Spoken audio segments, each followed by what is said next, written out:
বাইরেতে যদি না আনে তাহলে তো কোনো সমস্যাই নাই। আমার দেশের পেঁয়াজ আমার দেশে চলবে। 30 থেকে 40,000 টাকা খরচ হবে একবারে লাগাইনে, মানে একবার ফুল কমপ্লিট। হ্যাঁ ফুল কমপ্লিট, একবার উঠে নিয়ে আসা পর্যন্ত। হ্যাঁ উঠে নিয়ে আসা পর্যন্ত। ভাই পাখি বইতে আসলে কি পরিমাণ সার লাগে? পাখি বইতে আমরা 4 বস্তা করে দিতেছি, 4 বস্তা।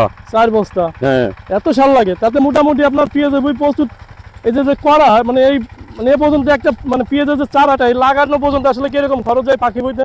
30 থেকে 40,000 টাকা খরচ হবে একবারে লাগাইনে, মানে একবার ফুল কমপ্লিট। হ্যাঁ ফুল একবার কমপ্লিট, উঠে নিয়ে আসা পর্যন্ত। হ্যাঁ উঠে নিয়ে আসা পর্যন্ত।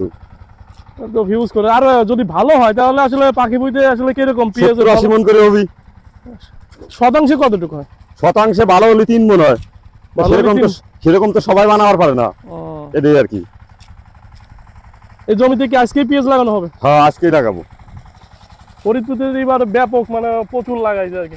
আর লাগালি যদি দাম হয় লস নাই। দাম হয়েছে ওইটাই ভাই, আমার মনে হয় যে বাইরের থেকে এই যে যেমন ইন্ডিয়া বা বাইরের রাষ্ট্র থেকে যদি পেঁয়াজ গুলো না আসে আমার মনে হয় বাইরেতে যদি না আনে তাহলে তো কোনো সমস্যাই নাই। আমার দেশের পেঁয়াজ আমার দেশে চলবে, বাড়িতে আনা লাগবে না। আসলে সরকারের উচিত যে কৃষক নিয়ে মানে কৃষকদের এই যে কৃষকের এই যে এইগুলো সরকারের নিয়ে উচিত বাইরেতে পেঁয়াজ না আনা, কৃষকের বাড়ি একটু নজর রাখা উচিত সরকারের। আর খালি এইগুলাও না, আপনার সব বিষয়ে আসলে যেমন ওই যে কৃষি লোন যেগুলো এগুলো আসলে সরকার যদি একটু সহজলভ্য করে দিত আসলে আমার মনে হয় খুব ভালো হতো। হ্যাঁ সহযোগিতা করলে কৃষক বাইসে থাকতে পারতো। সবকিছুর যে দাম বাড়াই দিয়েছে সরকার, তাতে কৃষকের পর তো সরকারের কোনো নজরই নাই। কারণ কৃষক না বাঁচলে ভাই দেশ বাঁচবে না, এটা কিন্তু আসলে বুঝতে হবে। হ্যাঁ